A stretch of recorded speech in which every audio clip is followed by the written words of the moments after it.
बर्तमान तो कार्तिक मास चलती तो से चलतु आज आम प्रस्तुत करवा बिना पियाज रसुण रे पनीर मसला ग्रेवी से पुणी टिके क्रीमी फ्लेवर दे। तो चलतु प्रस्तुत आरंभ करवा से आवश्यक उपकरण पनीर मुझे अध किले नहीं दीटा बड़ साइज टमाटो रफली काटी रखी काजू अल्प किछि नहीं आमर कसुरी मेथी किछि दरकार आवश्यक अनुसार लुण दरकार हलदी दरकार तेल दरकार घी गोटे चामच खंडे दरकार आमर मसला प्रस्तुत पे गोटे चामच धनिया नहीं अध चामच जीरा सुखिला लंका दुईटी किछि गुजराती नहीं डालचीनी अल्प खंडे नहीं अनासी फूल 2 पाखुड़ा नहीं किछि लवंग नहीं। तो बर्तमान चलतु आम गैस ऑन करी गोटे कड़ाई बसैबा से देदेबा गोटे चामच तेल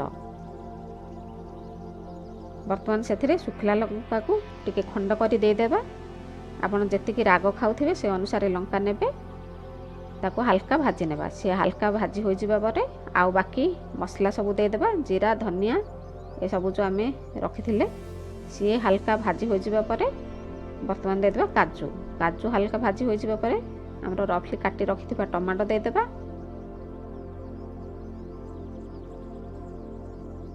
टमाटो को किछि समय भाजी नेबा आवश्यक अनुसार बर्तमान देदेबा लुण लुण देवा द्वारा आमर टमाटोटी जल्दी नरम हो जिवो आमर टमाटोटी टिके नरम हेबा दरकार।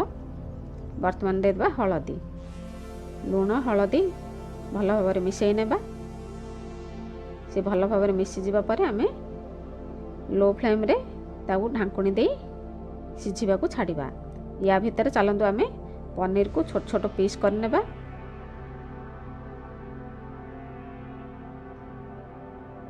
आपण जो साइज रो पीस छोट छोट करने को चाहिए से अनुसार आपण छोट छोट खंड करि पारिबे। ये बर्तमान देखो आमर सब पनीर गुड़िक छोट छोट खंड करा हो गला।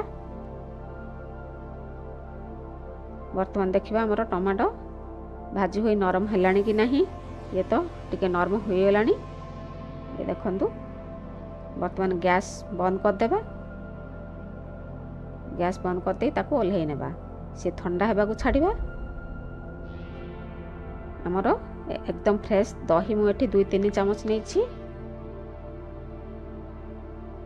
खट्टा दही बिल्कुल नेबेनी एमती फ्रेश दही ही नेबे। ये तो आमर मसला सब ठंडा हो गलानी बर्तमान या को ग्राइंडर जार रे दे देबा। बर्तमान से दही 2-3 चामच दे देबा फ्रेश दहीटी ही नहीं थिबा नचेत आपण सर नहीं पारिबे 2-3 चामच आमर क्रीमी फ्लेवर देवाई ये सब आम एकदम स्मूथ पेस्ट प्रस्तुत करनेबा। ये देखंतु आमर एकदम स्मूथ पेस्ट प्रस्तुत हो गला या को साइड को रखिदेबा। बर्तमान जीवा प्रस्तुत आरंभ करिबा गैस ऑन करी आउ गोटे कड़ाई बसैबा से देदेबा गोटे चामच भल घी आपण चाहिए तेल भी दे पारिबे किंतु घीटी देले भल टेस्ट आ भल फ्लेवर आसीबो भल घीटी ही देथिले। घी मेल्ट होई गरम हेबा परे आमे ग्राइंडिंग करी रखिथिबा मसला दे देबा मसला दे ताकू किछ समय कसी नेबा। बर्तमान दे देबा आवश्यक अनुसार हलदी लुण लुणटी देखिकी देबे कारण आमर आगलू मसला भाजिला बेले लुण दिया होईछि एबे जेतिकी ग्रेवी रखिबा को चाहिए से अनुसार लुण देबे।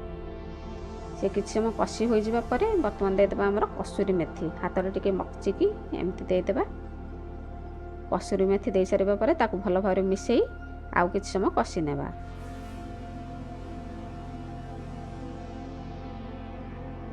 ये तो बर्तमान आमर मसला कषि हो आसलानी बर्तमान पानी आमर अल्प अल्प दे ताकू भल भाव मिसईबा एका संगे पानी देबानी कारण से मुंडालिया हो जाबो। ये मसला पानीटी थिला मु ताकू सेथिरे दे दोउची जेतिकी ग्रेवी रखिबा को चाहिए से अनुसार पानी देबे।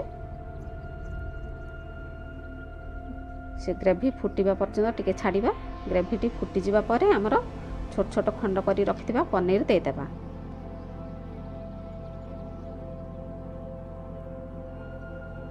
पनीर दे सारिबा परे ताकू भल भाव मिसई नेबा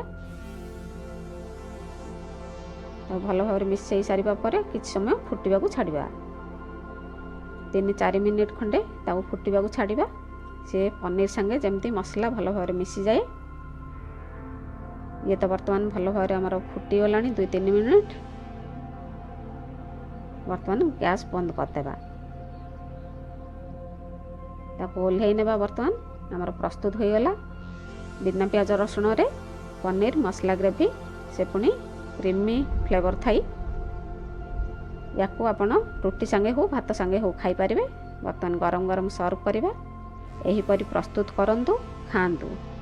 କେମିତି ଲାଗିଲା କମେଣ୍ଟ ମାଧ୍ୟମରେ ଜଣାନ୍ତୁ। ଲାଇକ୍ କରନ୍ତୁ, ସେୟାର କରନ୍ତୁ।